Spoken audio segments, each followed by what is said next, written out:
ब्रज में भ्रमण करने के लिए आओगे तो कान्हा जी की लीलाओं का ही आनंद लोगे, क्योंकि कान्हा की लीलाएं तो अनंत हैं। कहते हैं ना, हरि रूप अनंत हरि कथा अनंता। लेकिन जब भी आप भांडीर वन में प्रवेश करोगे, कभी शास्त्रों का अध्ययन करोगे या किसी के मुखार विंद से श्रवण करोगे तो ज्ञात होगा कि भांडीर वन में एकमात्र लीला नहीं है, यहाँ पे हमारी 14 लीलाओं का उल्लेख है। प्रथम लीला श्री जी के विवाह की मानी जाती है, लेकिन सबसे बड़ा ग्रंथ श्रीमद् भागवत जी को माना जाता है। आपने उसका अध्ययन श्रवण किया हो तो राधा रानी का नाम उसमें आता है, नहीं आता? श्रीमद् भागवत में नहीं आता, बिल्कुल नहीं आता, क्योंकि सुखदेव जी राधा रानी को परम गुरु मानते थे। जब राधा रानी का नाम ही श्रीमद् भागवत जी में नहीं दिया तो विवाह का उल्लेख कैसे हो सकता है? लेकिन श्रीमद् भागवत जी को छोड़ के 12 ग्रंथ ऐसे हैं जो हमारी लाडली जी के विवाह का उल्लेख करते हैं। लेकिन जिस भांडीर वट के नीचे आप खड़े हो, इसका श्रीमद् भागवत जी के 10वें स्कंद के 18वें अध्याय में 22वां श्लोक कि बृहंतो बाहि मानस्य 4 यंत्रस्य गोदनम भांडीरकम नाम बटम जम्बू कृष्णम प्रोग्राम, यानी वृक्ष द्वापर युग में बहुत विशाल था, 4 योजनों में फैला हुआ था। इसकी जो सीमा थी वो 15 किलोमीटर में थी, तो इसको पंचकोशीय वृक्ष के नाम से भी जानते थे। कान्हा जी इन्हीं की शाखाओं पर चढ़ के यमुना मैया को आर पार किया करते थे।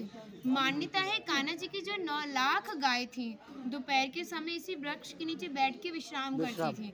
तो माता जो भी माखन मिर्ची रोटी इत्यादि प्रसादों में रख देती थी, सभी ग्वाल वाल एकत्रित होकर दोपहर का भोजन करते थे। और भांडीर वन में सबसे बड़ा विशेष फल इसी प्रसादी का बताया गया है, क्योंकि आप कभी किसी विवाह में जाते हैं तो बिना अन्न प्रसादी के नहीं आते। आप तो लाडली जी के विवाह स्थल ही आए हो।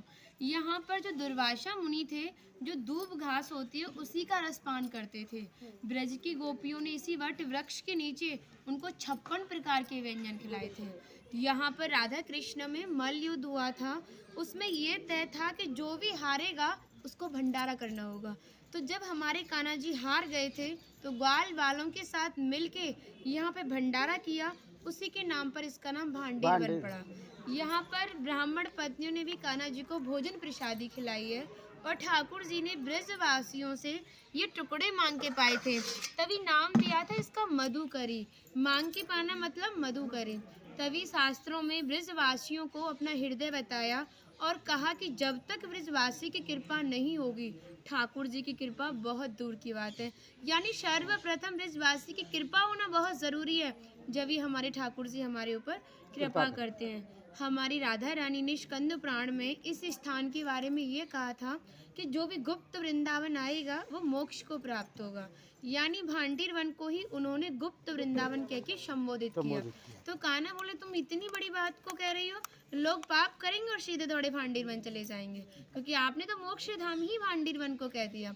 तब हमारी लाडली जी ने कहा, नहीं कान्हा, मैं जिस पर विशेष कृपा करूंगी, जिसके प्रति मेरी भक्ति भाव दोनों सच्चे हैं और भक्त मेरी शादी में उपस्थित है।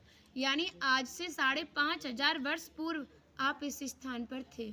मनुष्य तो कोई था नहीं, तो अपने आप को कीड़े मकोड़े, घास फूस, पतझड़ इत्यादि अपने आप को मान सकते हो।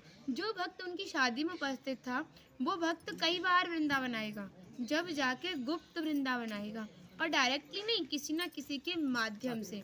इस स्थान तक पहुंचने के लिए माध्यम का होना बहुत ज़रूरी है, और सारा श्रेय भी माध्यम को जाता है, क्योंकि माध्यम ही हमें ऐसे दिव्य स्थान पर पहुंचाता है। और जो भी भक्त भांडीर वन में प्रवेश करेगा, प्रवेश करने से जो कान्हा ने 14 लीलाएं भांडीर वन के अंदर की हैं, उनके दर्शन मात्र का फल प्राप्त होगा।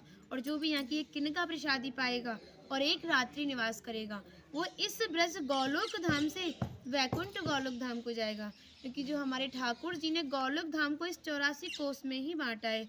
आप यहाँ पे जो भी दर्शन करोगे वो प्रकृति की देन के हिसाब से और मानव निर्मित दर्शन है, लेकिन आप गौलोक धाम में जो भी दर्शन करोगे वो ठाकुर जी के हिसाब से हैं। जैसे गर्ग संहिता के 6वें अध्याय का नाम है गौलोक खंड, आप उसका अध्ययन करोगे तो भांडीर वट का एक दिव्य वर्णन का अध्ययन करोगे। कहते हैं गौलोक धाम में ब्रजा नदी के किनारे भांडीर वट है, यानी यमुना मैया का नाम ही गौलोक धाम में ब्रजा है। तो यहाँ पर भी आप एक भांडीर वट के दर्शन कर रहे हो। कहते हैं लोकनाथ प्रभु जी ने कहा है कि अगर भक्त इस भांडीर वट का दर्शन कर ले, दर्शन मात्र से, स्पर्श की तो बात बहुत दूर की बात है, दर्शन मात्र से ही उसे दोबारा गर्भ में जाना नहीं पड़ता। यानी भक्त 84 लाख योनियों से मुक्त होकर मोक्ष को प्राप्त करता है। बोलो राधे राधे, राधे, राधे। राधे। इनका माता जी का नाम है इंदुलेखा, जो भगवान की राधा रानी की 8 सखियां थी उनमें से एक है ना। और मतलब कुछ मन नहीं कर रहा, कितनी तारीफ करे, वो है नहीं इसलिए बोल नहीं रहे, मुझे कृपा कारण स्टार्ट कर दिया। हम सब केवल बाजरे की रोटी खिला रही हो, तुम सच में राधा रानी हो। और ऐसा आशीर्वाद दो हम सबको, सच में ऐसा आशीर्वाद दो कि हमारी मैया भी, हमारी सब माताएं भी थोड़ा थोड़ा जिनसे ये मिलें।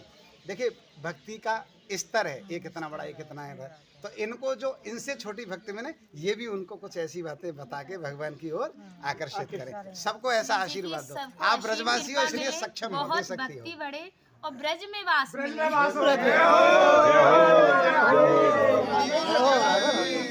जय हो।